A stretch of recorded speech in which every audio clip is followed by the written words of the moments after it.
Voltamos com a nossa primeira palestra do nosso segundo dia do Congresso My Old Home 2022. O nosso palestrante já está na linha e ontem eu fiquei assim, Bruno, como é que pronuncia seu sobrenome mesmo? É Bruno Schnellhardt.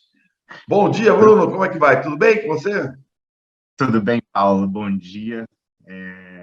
Bruno Schnellhardt, mas você pronunciou quase certo. Schnellhardt. Bom, é um dia certo, vou ficar aqui depois do Congresso, vou ficar treinando. Tá bom. Você está falando de que cidade, Bruno? Paulo, estou em São Paulo. É um prazer estar aqui com vocês. Agradeço aí muito o convite. Espero que a minha palestra possa contribuir aí para o tema no geral. Vi que tem muitos especialistas e de peso participando do congresso. Fico muito feliz de ver, né, um congresso com esse tema, tendo tantos participantes e também a parte dos palestrantes. Espero que eu possa contribuir. Estou em São Paulo, é uma manhã bonita aqui em São Paulo, relativamente frio, mas ainda agradável. Então vamos lá, que já tem pessoal já dando bom dia aqui, ó. Birajara, Antônio de Paula, bom dia. Paulo, Birajara, Irati, Paraná. Fábio Leônidas Campos dos Santos. Bom dia a todos. São Luís, Maranhão. Ana Cristina Alves Gomes, bom dia. Brasília, Distrito Federal. Ângela do Vale, bom dia. Professora Ângela do Vale, Universidade Federal de Santa Catarina, Florianópolis, Santa Catarina. E a Caroline Bueno, bom dia. Obrigado a todas. Vamos conversando, batendo papo aqui, mas não vamos perder mais tempo, não, que a palestra do Bruno já está pronta. Bruno, o tempo é seu, a palestra é sua, é com você. Obrigado, Paulo. Bom dia a todos.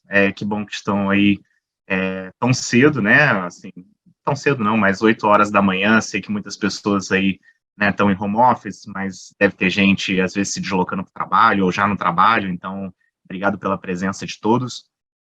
Bom, a palestra de hoje eu trago aqui o tema da sustentabilidade, a sustentabilidade das construções em madeira engenheirada, tá? Vou falar aqui um pouquinho de mim e como que eu cheguei, né, para me apaixonar por esse tema da madeira engenheirada e linkar isso com a sustentabilidade, que já é uma paixão minha e já trabalho com isso já há tanto tempo.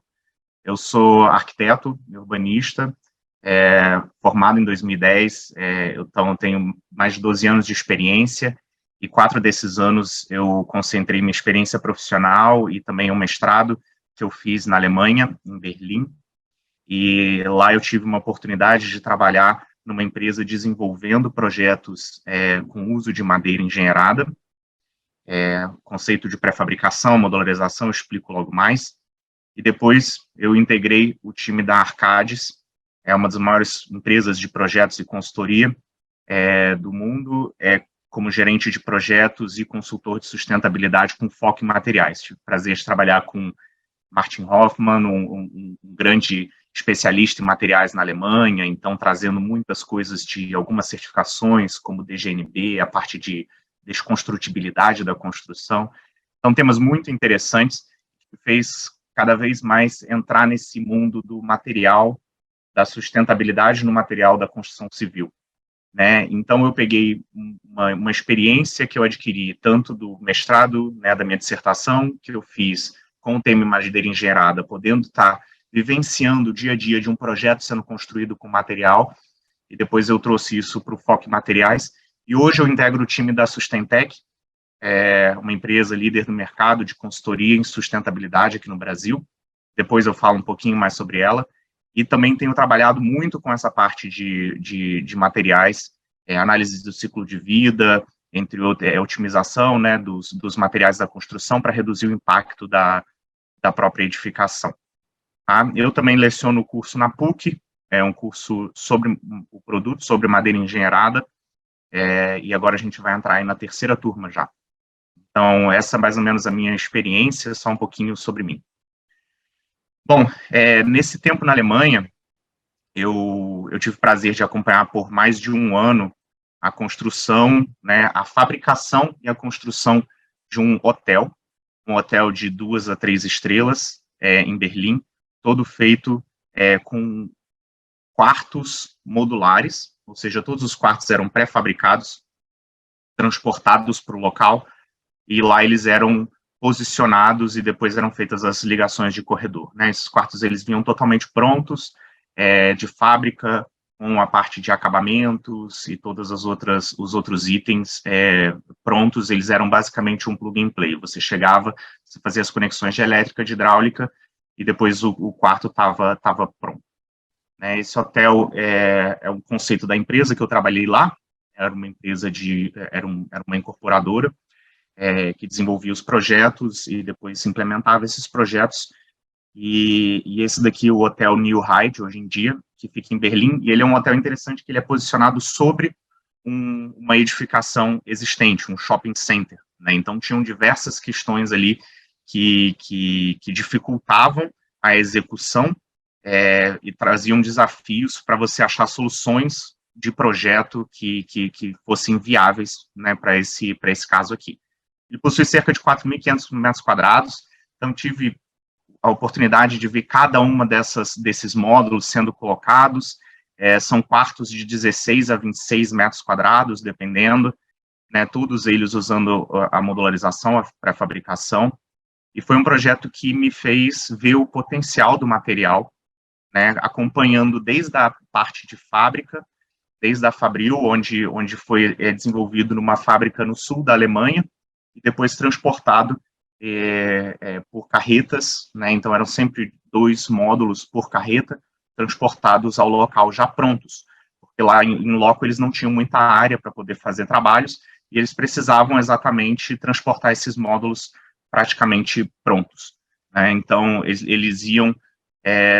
eles foram todos feitos com CLT, né, com madeira laminada colada, cruzada colada, toda a parte, piso, teto, todas as paredes, e eles foram transportados, içados por uma grua que tinha na cobertura, e lá eles foram posicionados um total de 152 quartos.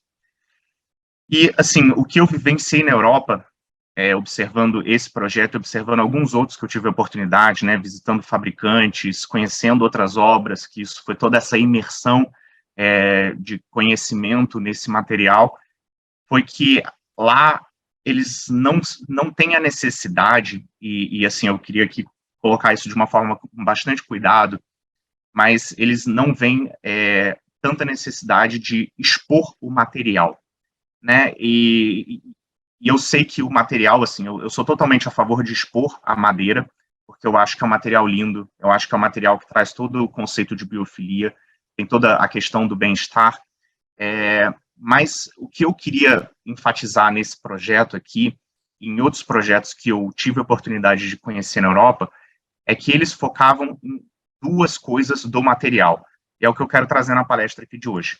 Tá? Eles estavam falando da sustentabilidade e da performance do material. Eu acho que isso é importante porque você não deve pensar na madeira só porque é um material que pode ficar exposto e fica bonito exposto. Você tem que pensar na madeira pelas suas características técnicas, pelas suas características ambientais também. Olhar para a madeira como, de fato, um substituto de um material como um concreto, como um aço. Né? Então, a madeira ela tem muitos benefícios, e a parte da sustentabilidade é muito forte, que favorecem a substituição da madeira, de fato. Nesse projeto, por exemplo, eles olharam para a sustentabilidade, né? Então, a linha de financiamento do banco, eles buscaram, por ser um projeto usando madeira, então eles conseguiram, foi mais atrativo para investidores, e até a própria empresa que depois ocupou o espaço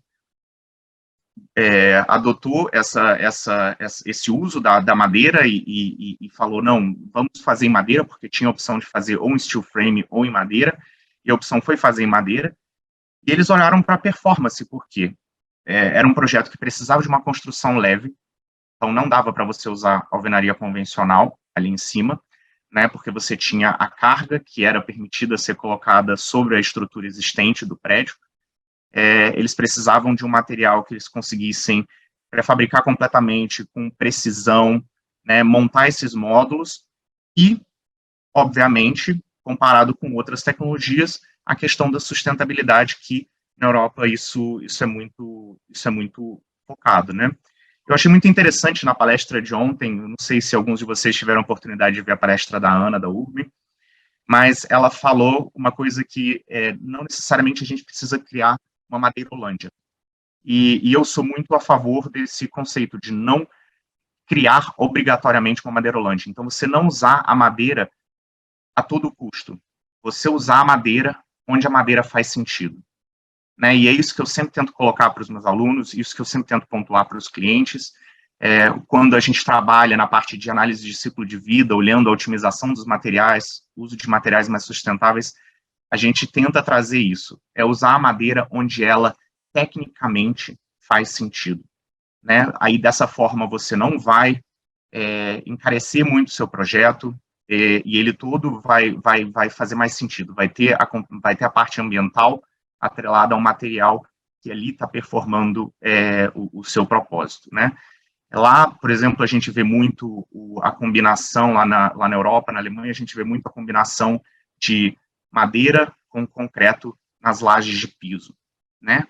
E faz sentido, eles precisam da questão, né, de proteção de incêndio obrigatória, eles conseguem no concreto trabalhar com piso radiante com mais facilidade que com madeira eles não conseguem. Então, eles fazem a combinação dos dois materiais. É importante que, substituindo, mesmo que seja uma parcela da sua edificação por madeira, você já está contribuindo significativamente para o meio ambiente. E é isso que eu tento colocar sempre na cabeça dos alunos: olhem para a madeira quando ela faz sentido. Quando ela não faz sentido, use outro material que faz mais sentido, mas sempre que possível, trocando por madeira. Bom, aí eu começo falando um pouco, isso já foi um pouco do que eu trouxe como experiência, eu começo falando um pouco sobre o momento que a gente vive hoje, né? E tentando trazer esse aspecto da sustentabilidade aqui para a palestra. A gente está num momento de extrema responsabilidade global, né? A gente sabe das questões das mudanças climáticas, a gente sabe os problemas das emissões, e a gente sabe que a gente está chegando a um limite que a gente basicamente não vai conseguir mais reverter, né? Alguns relatórios já mostram que não há mais como reverter, mas, enfim, tem muitos que ainda acreditam que o ser humano vai conseguir suceder, vai conseguir ter sucesso nessa empreitada. Vamos avaliar isso depois, né? Mas fato é que os gráficos, eles são assustadores quando a gente olha as emissões anuais de CO2 no mundo, e o crescimento exponencial que a gente teve a partir da década de 50, pós-guerra, né, com toda essa parte de globalização, né, transportes internacionais, crescimento de potências como China, Índia, entre outras, e a gente vê as emissões ultrapassando a casa dos 35 bilhões de toneladas ano. Então, isso é muito preocupante, e relatórios, né, o IPCC, né, o relatório das partes das mudanças climáticas, que foi emitido não tem muito tempo, mostra esse alerta. A própria a Conferência Mundial do Clima, feita em Glasgow, né, ela veio para alertar, falar, olha, a gente chegou no momento limite, a gente não tem mais como, a gente tem que reverter e começar a realmente reduzir significativamente essas emissões. E por que eu trago isso? As edificações, a gente sabe que elas são responsáveis por muitas das emissões, né? Elas representam praticamente 40% do total de emissões globais. Isso envolve, obviamente, o processo de fabricação, de transporte, de toda a parte da construção em si. Então, elas têm esse impacto de 40%. Né? No Brasil, a gente olha, né, e praticamente 35% dos materiais que são extraídos na natureza são usados para a construção civil. Isso pode ser, em parte, bom, em parte, ruim. Né? Se a gente olha para a madeira engenheirada, a gente já pegou aí nas outras palestras que a gente viu aqui no Congresso, mas a gente viu que o cultivo, a silvicultura, né, o cultivo sustentável da madeira e o uso da madeira pode ser benéfico para a questão das emissões, porque a madeira, ela absorve o CO2. Isso a gente vai ver logo mais. Mas, além disso, as construções, as edificações, elas consomem 50% da energia do país. Né? Isso a gente está falando só de casas e condomínios. Né? Então, a gente tem que entender o potencial de impacto que a gente tem nessa parte da operação também. Então, quando a gente fala de parte de construção, parte de operação, a gente tem que entender um pouco esses conceitos do que é carbono incorporado e do que é carbono operacional. Tá?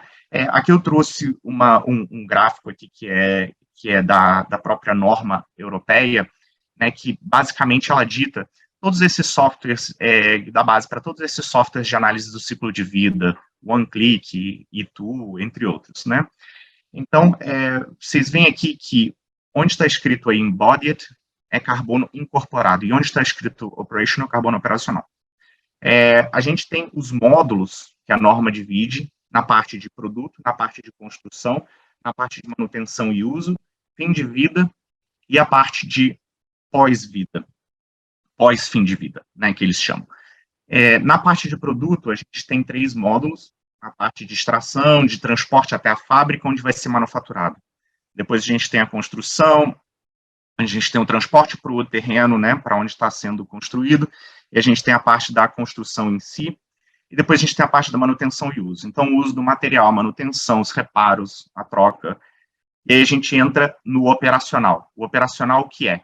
É aquele carbono emitido pela energia, né, que se consome durante a operação da edificação. Então, ali a gente tem consumo de energia e consumo hídrico. E aí depois a gente tem a parte de fim de vida, que volta a ser materiais. Então, quando a gente olha todos esses módulos que tem, né, a gente vai de A1 até D, né, passando por mais de 15 módulos, a gente vê a importância de se olhar, de se analisar o carbono incorporado, o carbono relacionado aos materiais da construção. E aí que a madeira entra como um grande player, né? Teve um estudo do UKGBC, né, que é o Green Building Council da Inglaterra, que avaliou exatamente essa questão do carbono incorporado e carbono operacional.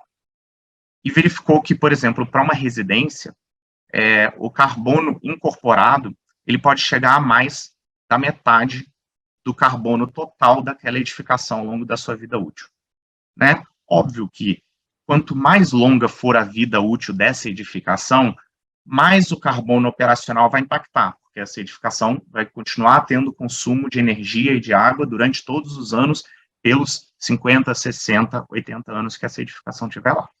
Mas, mesmo assim, a gente não pode ignorar aquele carbono incorporado aos materiais, que é um carbono que representa ali do total de ciclo de vida, às vezes 50%. Dependendo da edificação, se a gente vai para industrial, né, se a gente vai para galpões, se a gente vai para outras, isso pode reduzir, o carbono incorporado ele tem menos impacto, e a gente tem que, de fato, olhar para o carbono operacional. Mas o que a gente vê hoje em dia é que muitas pessoas focam no conceito de net zero carbon, olhando somente para o carbono incorporado, para o carbono operacional, desculpa, e ignorando o carbono incorporado aos materiais. Então, constroem pensando na forma mais eficiente para depois operar da forma mais eficiente e você conseguir compensar esse carbono operacional seu. Mas a gente não deve ignorar o carbono incorporado. Aqui, né, eu coloco, a verdade é que, por ano, o ser humano ele usa 1 tonelada de concreto. Esses são os dados, assim, assustadores. E aí, se a gente substituísse isso por outro material que não tivesse tanto impacto quanto o clinker do concreto, quanto, né, toda a extração, né, a parte de pedras e tudo mais.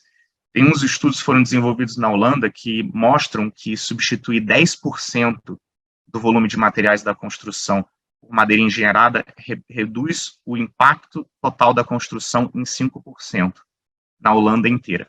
Ou seja, se eu pego um pouco, 10% desse material é concreto e eu troco por madeira, eu já estou tendo um impacto significativo. E isso, volto àquele conceito, né, que a Ana trouxe, que eu achei muito bom. Não vamos, obviamente, usar tentar chegar à Madeirolândia, vamos usar a madeira onde ela faz sentido, porque às vezes substituindo uma parcela daqueles materiais da construção, você já tem um impacto muito positivo. Mas, antes de tudo, assim, eu quero só trazer, né, a parte de madeira engenheirada, como definir, né, eu sei, assim, que isso já foi colocado aqui por alguns especialistas, mas eu queria trazer a definição também que eu adquiri do estudo, da parte de mestrado. Madeira engenheirada nada mais é que todo produto que passou por um processo de engenharia, todo produto de madeira que passou por um processo de engenharia, né, então, seriam chapas OSB, compensado MDF, tudo isso é madeira engenheirada, né? Então, o que a gente tem que trabalhar são os níveis, né, para entender onde isso entra e como a construção civil toca nesse conceito da madeira engenheirada, ou o conceito de mass timber, que a gente vê no próximo slide. Mas, assim, uma coisa é o material primário, é a madeira, né, e depois essa madeira ela é processada em fábrica, pode ser diferentes processos, corte, laminação, blá, blá, blá. Você chega na madeira engenheirada, no material engenheirado, né, que é o painel, é a chapa, é a folha e tal. A combinação desses elementos, você chega a um componente produto de madeira engenheirada que é utilizado na construção civil, né? Então, você tem aí os sistemas de glulam, sistemas de madeira laminada colada cruzada, né, o CLT, e você tem LVL e outros também. E a combinação desses, vocês têm os sistemas construtivos. Aí você tem o mass timber, aí você tem o wood frame, né, e aí você tem outros sistemas híbridos também. Então, isso fica, assim, só o conceito que eu estou trazendo aqui.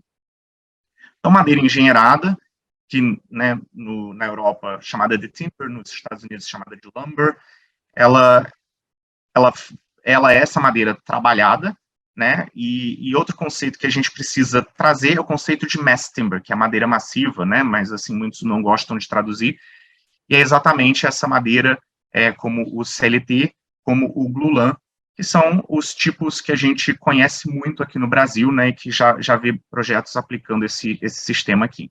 Então, glulam, o MLCC, ou CLT, né, o LVL, PSL, joist, que a gente vê menos, e joist muito usado para a construção de wood frame, né. Então, entrando mais no tema do propósito dessa palestra, por que construir em madeira, então, engenheirada é sustentável? Né, se a gente está falando de sustentabilidade das construções em madeira engenheirada. Fazendo uma comparação simples, quando a gente pega 1 tonelada de alumínio para a fabricação, a gente tem um gasto de 110 mil megajoules de energia. E a gente necessita de um total de 6 toneladas de água. Para produzir 1 tonelada de madeira, né, de timber, de madeira engenheirada, a gente gasta um total de 1.940 megajoules de energia e 0,4 toneladas de água. A gente já vê a diferença de impacto ambiental desses materiais, né? Energia, emissões, diretamente, e aí você tem toda a questão da água também, na parte da sustentabilidade. Então, aqui a gente já vê a diferença nesse carbono incorporado à construção quando você usa de um material e quando você usa de outro material. Né? Então, por exemplo, trocar uma esquadria de alumínio por uma esquadria de madeira, o impacto é significativo na sua construção. Né? Eu sempre gosto de trazer, nas palestras que eu dou aqui sobre a sustentabilidade na madeira engenheirada, essa pirâmide de materiais. É um site interessante, convido vocês a explorarem, né? Material Pyramid, é um site da Dinamarca, mas ele mostra exatamente a posição de cada um dos materiais, ou da maioria deles, da construção civil, numa pirâmide de impacto. E você pode estudar diversos impactos, né? Não só impacto de aquecimento, potencial de aquecimento global, mas eutrofização, entre outros, e esses materiais eles vão se reposicionando nisso. Fato é que quando a gente olha para essa pirâmide, a gente vê que a madeira ela está sempre lá na base. Ela está sempre realmente com menor impacto, né? Inclusive, quando a gente olha isso daqui, é o impacto de aquecimento global, a madeira, ela está com valores ali negativos. Então, isso é interessante, porque a madeira é o único material da construção civil que já inicia a operação com energia incorporada negativa.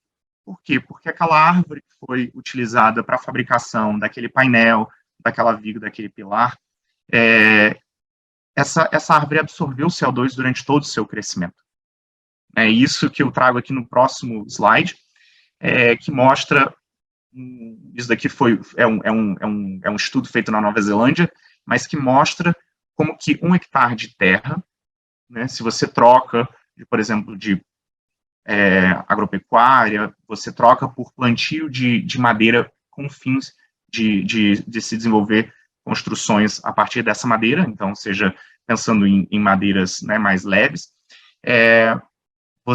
em 1 hectare, você consegue ter uma rotatividade, né, com o replantio desse hectare após o corte, você consegue ter uma rotatividade que vai sendo feita ao longo da vida útil daquela edificação. Então, se você acompanha que a partir do momento que eu construir a casa A, essa casa A vai ter ali 80 anos, né, mais ou menos um padrão aí do que se fala na Europa, 80 anos, até ela ser talvez demolida ou substituída ou transformada em outro fim.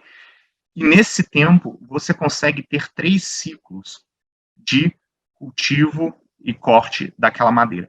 E essa árvore que está crescendo, ela está sempre absorvendo CO2. Inclusive, um dado interessante é que quanto mais jovem a árvore, no processo de crescimento dela, no período de crescimento dela, ela está absorvendo mais CO2 do que uma árvore já, né, já de muitos anos. Então, é que nem quando você está em fase de crescimento, você precisa comer, a árvore precisa absorver CO2, né? Então, ela absorve muito mais durante esse período. Então, por isso que alguns especialistas, inclusive, falam para fazer o corte o quanto antes, depois replantar novas, que isso faz com que você absorva mais CO2 da atmosfera. Então, aqui, olhando para 1 hectare de terra, o potencial de carbono que você tem, né, estocado no seu material, ou seja, que ele absorveu durante esse período, 935 toneladas em 1 hectare de terra.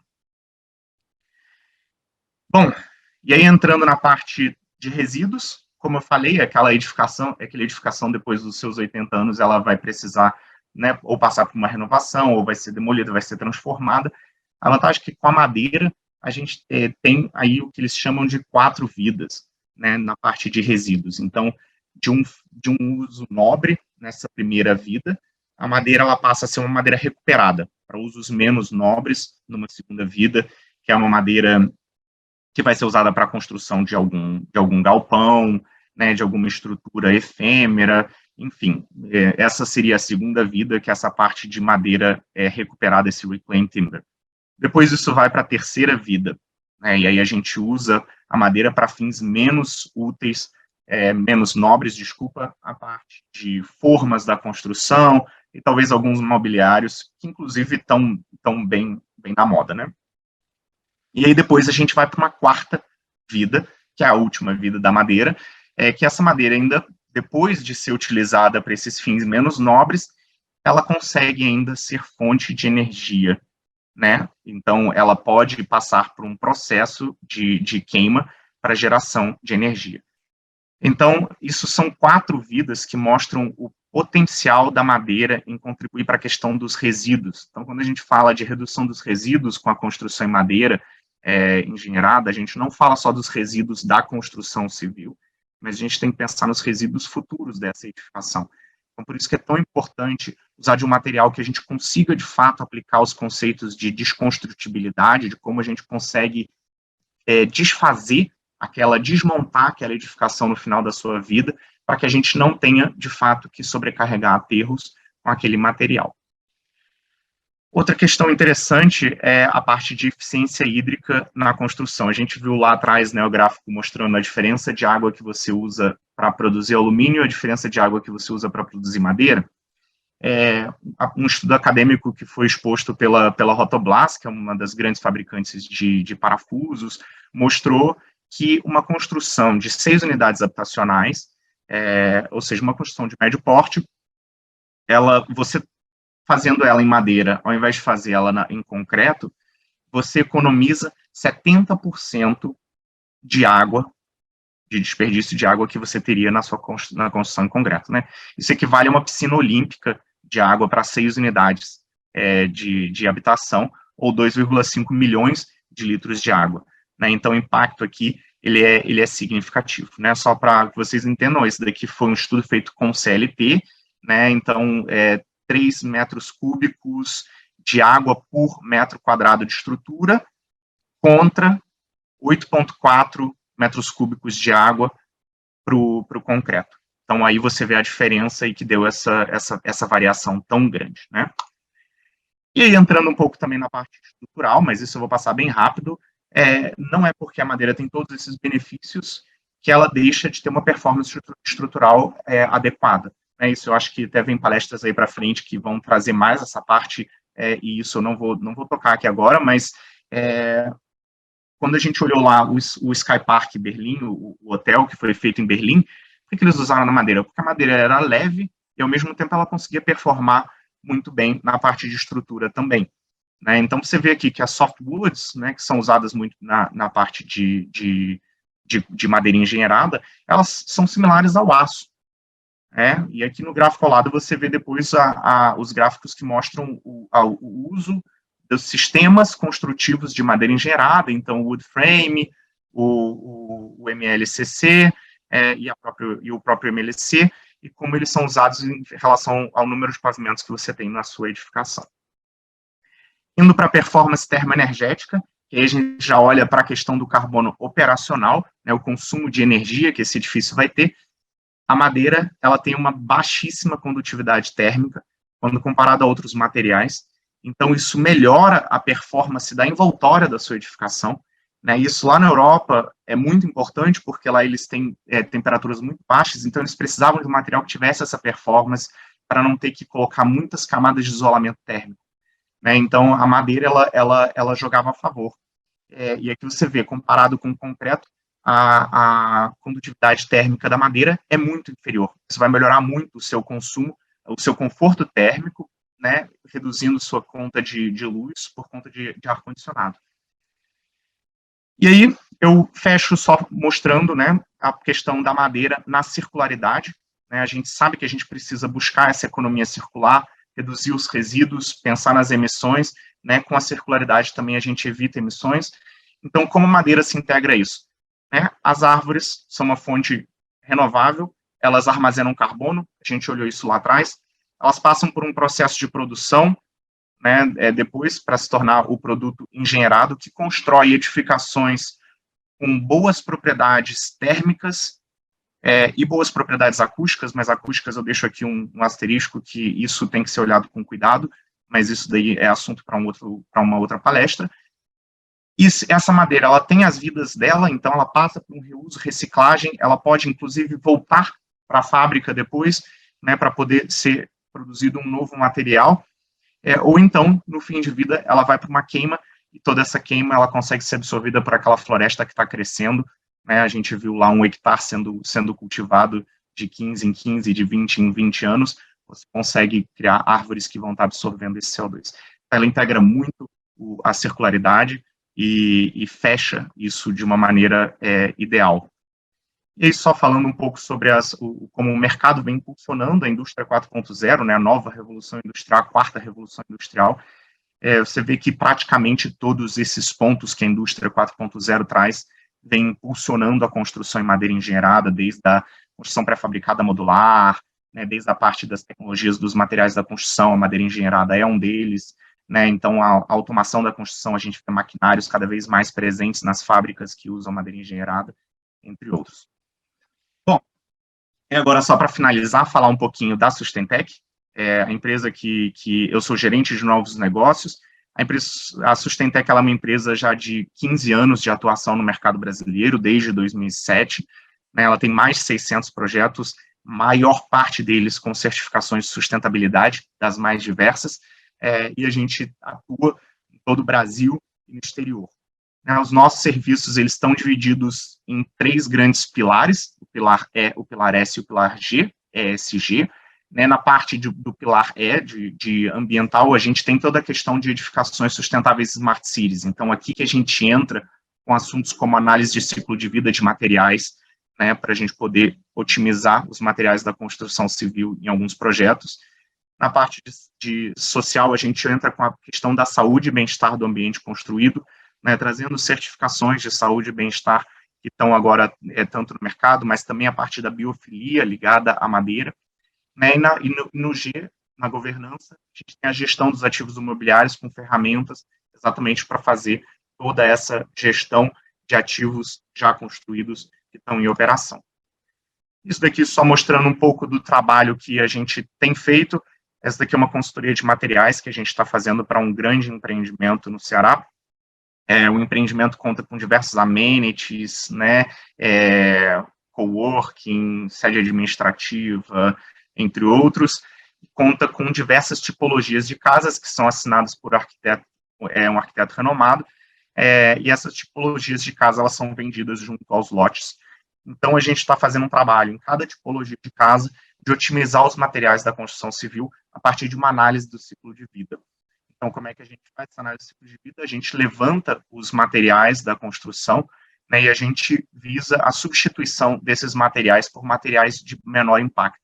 Né? Então, aqui, como objetivo, era a aplicação da madeira engenheirada, a gente orientou eles da forma da madeira no geral, então eles trabalham com madeira engenheirada e com a madeira roliça também, e a gente orientou eles da forma de substituir e como isso seria o melhor impacto daquela construção. Então, só que uma comparação simples, uma casa de 3 quartos, a diferença de impacto com o material usando o sistema convencional, tá, onde a gente chega a 302 toneladas de CO2, e o impacto de um projeto otimizado usando a madeira, que a gente chega a 190, a gente está reduzindo aí 112 toneladas de CO2 numa residência, que equivale aí a 5.450 árvores absorvendo CO2 no ano, ou 1.500 quilômetros de carro, né, percorridos por um carro, ou então a emissão de 51 pessoas no Brasil por aproximadamente um ano. Isso é uma casa que vão morar 4 pessoas. Né? Então, esses são os benefícios do uso da madeira na construção, trazendo aí a sustentabilidade. Obrigado. Bom, Bruno, vou deixar mais um pouquinho, pedir para o nosso diretor Guilherme deixar mais um pouquinho sua tela aqui, sua tela com com as suas informações. Então, aí, o e-mail do Bruno, Exato. o telefone, para vocês anotarem aí, tá, gente? Se quiser estar em contrato com a Sustentec, com o Bruno, para mais informações. É isso aí, Guilherme, obrigado. Pode colocar a gente, nós dois, aqui novamente na tela. Você pode parar seu compartilhamento, Bruno, para a gente poder falar melhor aqui. Claro. E agradecer você pela palestra fantástica, o pessoal já está elogiando aqui, já está comentando. E eu quero dizer o seguinte, nós estamos aí, além do Congresso My Wood Home, estamos fazendo também o nosso workshop My Wood Home. E a Sustentec é parceira do nosso congresso, do nosso workshop My Wood Home, que vai nos guiar para que a nossa construção, essa belíssima casa que a Silvia Scali vai falar logo depois, seja sustentável do começo ao fim. Estou falando certo? Exatamente. A gente vai trabalhar aí olhando para os materiais, a gente vai trabalhar olhando para a questão de conforto térmico, né, de eficiência energética, de eficiência hídrica. A gente vai olhar para todos os aspectos da sustentabilidade da edificação, para que ela seja, de fato, uma edificação que a gente possa dizer que é uma edificação sustentável. Obrigado. Então, vamos lá aqui, ó. Carlos Lima, muito interessante e importante palestra, parabéns. Henrique Baquineira, buenos dias para todos desde o Uruguai. Fábio Leone, das Campos dos Santos. Bruno, que palestra excelente. Você acompanhou a elaboração do projeto arquitetônico do Hotel da Alemanha, certo? Foi feito no Revit BIM? Não, esse projeto ele não foi feito no Revit. Revit. Isso foi a tecnologia BIM, né? É um software de tecnologia BIM. Esse projeto não foi feito no Revit, mas os projetos que foram desenvolvidos em sequência, que estavam sendo desenvolvidos, inclusive, quando eu saí da empresa, e eu estava trabalhando, aí já estavam na tecnologia BIM, mas por mais que pareça que é um outro mundo, a gente está falando de Alemanha, altíssimo desenvolvimento, a gente ainda vê projetos sendo desenvolvidos em AutoCAD. Na verdade, o arquiteto principal da empresa era um cara aí, né, já do mercado de longa data, e foi um cara que tinha muito nome, mas não se atualizou, e aí ele não sabia mexer com a parte de BIM, ele não sabia mexer com software como Revit, então era obrigatório que todos na empresa desenvolvessem os projetos em AutoCAD. Né? Então, isso foi uma infelicidade, mas eu trouxe essa necessidade para os projetos subsequentes, e aí, de fato, a gente começou a trazer a tecnologia BIM. Mas o que a gente presenciou lá foi que muitos dos fornecedores, depois, eles não conseguiam, né, trabalhar com isso, a não ser que a gente trabalhasse com os fornecedores top, né, a gente trabalhasse com uma Sublime Timber, alguma coisa assim, e aí o custo já subia muito, alguns fornecedores, eles trabalhavam realmente com softwares mais simples, como o AutoCAD.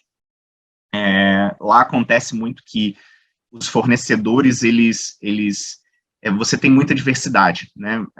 Diferente ainda aqui do Brasil, eu acho que isso vai chegar, mas que aqui a gente ainda tem poucos players.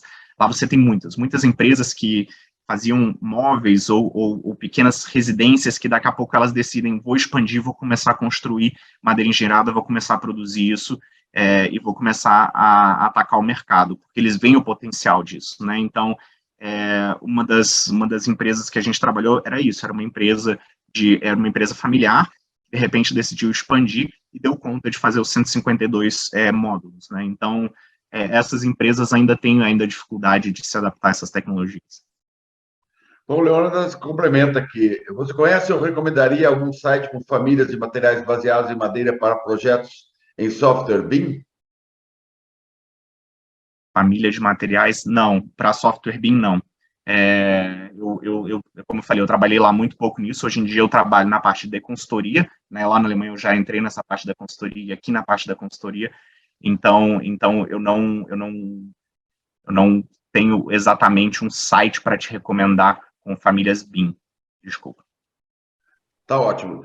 Aqui, Rodrigo de Ávila Mariano, bom dia a todos, ótimo evento. José Mauro de Almeida, muito boa a sua apresentação, Bruno, parabéns. Gonçalo Mendes da Conceição, parabéns, palestra brilhante. Virajara Antônio de Paula, parabéns pela palestra. E eu pergunto, Bruno, eu estou lá com uma ideia de construir uma casa, estou querendo fazer o refit, como a gente está fazendo, de transformar minha casa numa casa sustentável, fazer um imóvel novo. Como é que é essa relação com a Sustentec? Eu contrato a Sustentec faz um projeto antes, acompanha durante e faz depois. Como é que explica para a gente? A Sustentec, primeiro, ela não faz projeto, ela não desenvolve projetos, né? Nós somos uma empresa de consultoria, então nós damos consultoria aos projetistas. Então é importante que você tenha especialistas do seu lado, né, para implementar de fato essa tecnologia no seu projeto. Então, trazer um arquiteto que tenha trabalhado com a madeira, trazer um projetista de estruturas que possa de fato otimizar o seu projeto para isso. E aí você ter a consultoria de sustentabilidade para olhar não só para a madeira, né? Porque a madeira por si só a gente sabe que ela vai ser um dos melhores materiais na parte de sustentabilidade da sua construção, mas trazer a consultoria de sustentabilidade para olhar os outros materiais. Você tem tantos outros materiais na construção, né? Você não vai olhar só para aqueles que você está colocando a madeira, e você pode pensar em outras formas de otimizar, reduzir o seu impacto, reduzir o seu carbono incorporado. E além disso, a gente vai, né, trabalhar junto com os projetistas de hidráulica, os projetistas de elétrica, na otimização, né, do uso, né, da água, na otimização energética, na melhoria do conforto da edificação, para que você veja retorno do seu investimento lá na frente, né? A sustentabilidade tem que ser entendida dessa forma. A sustentabilidade, ela faz sentido quando ela financeiramente ela faz sentido também. Então, se você trabalha ela pensando em que você vai ter retorno desse investimento na sua operação, isso eu acho que muitas pessoas já relacionam, painel solar tem retorno de investimento, eu tenho que pensar em um investimento que eu vou colocar de tanto e eu vou ter esse retorno em tantos anos. As pessoas têm que olhar para isso com tudo, né? Antes de pensar em soluções ativas, como os painéis solares, por que não pensar em soluções passivas, soluções que estão na arquitetura, no seu projeto em si, que você implementa uma vez, às vezes com uma mudança, um posicionamento de algum elemento de sombreamento que vai melhorar a sua performance energética e você vai ter menos consumo de energia a vida toda da sua edificação, né? Então, olhar sempre soluções passivas primeiro, depois olhar as questões ativas e como os equipamentos podem contribuir para essa eficiência. Então, a Sustentec trabalha em tudo isso, olhando energia, água, materiais, resíduos, tudo isso dentro da edificação, fazendo consultoria e trabalhando transversalmente aos projetistas, né, junto com todos os projetistas, como uma disciplina transversal, não mais uma disciplina do projeto. Bom, Carmo Mota, bom dia, Bruno. Como convencer um cliente a fazer a construção em madeira que você sugere? Tem muita coisa, você falou bastante aí. Eu acho que assim, a gente tem que primeiro educar a pessoa, né? A pessoa, ela precisa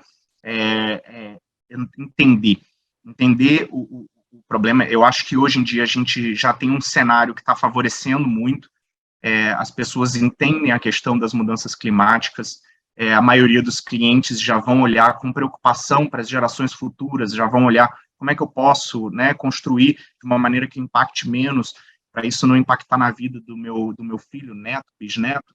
Então, as pessoas já têm essa consciência. É tentar trazer eles para essa educação de como isso se traduz ali na construção civil. Então, falar da economia de água, falar da economia de energia, e mostrar para ele o que o investimento tem de retorno. Né? Isso que é importante, é o que eu falei, ter retorno do investimento. Se você consegue provar por A mais B que ele vai ter retorno daquilo em X tempo, aí você mexe no bolso, e aí fica mais fácil de convencer. Bom, Bruno, já estamos adiantados no nosso tempo, certinho aqui já, perfeito. E eu gostaria das suas considerações finais, meu amigo. Eu só tenho a agradecer aqui, Paulo, bom, por duas coisas, né? Uma, a gente está aqui participando desse congresso, um congresso que a gente vê com tantos participantes, tantos profissionais qualificados, trazendo aí os diferentes temas. Estou muito interessado, estou acompanhando desde ontem e vou continuar acompanhando hoje. Mas agradecer também pela parceria, né, com a MyWood Home, a gente está ansioso aí para contribuir no congresso também. Só queria deixar na cabeça de todos isso, né? A madeira, ela tem que ser usada sim, tente usar a madeira sim, mas use a madeira onde a madeira faz sentido, né? Não precisa, de fato, usar a madeira em tudo, só porque eu estou usando madeira eu vou usar em tudo. Você vai tornar o seu projeto extremamente caro, a gente sabe que o custo do material é mais alto, então use ele onde ele tem sentido. Tá bom? Obrigado, Bruno, obrigado pela sua palestra, foi ótima, maravilhosa, o pessoal continua elogiando aqui. E eu queria agradecer a você mais uma vez. Vamos conversar em breve sobre o nosso workshop. Em breve estarei visitando novamente a Sustentec. Obrigado. E a nossa próxima palestrante já está na linha esperando, a Silvia Scali. Nosso diretor, Guilherme, por favor, rode a vinheta da nossa próxima palestrante.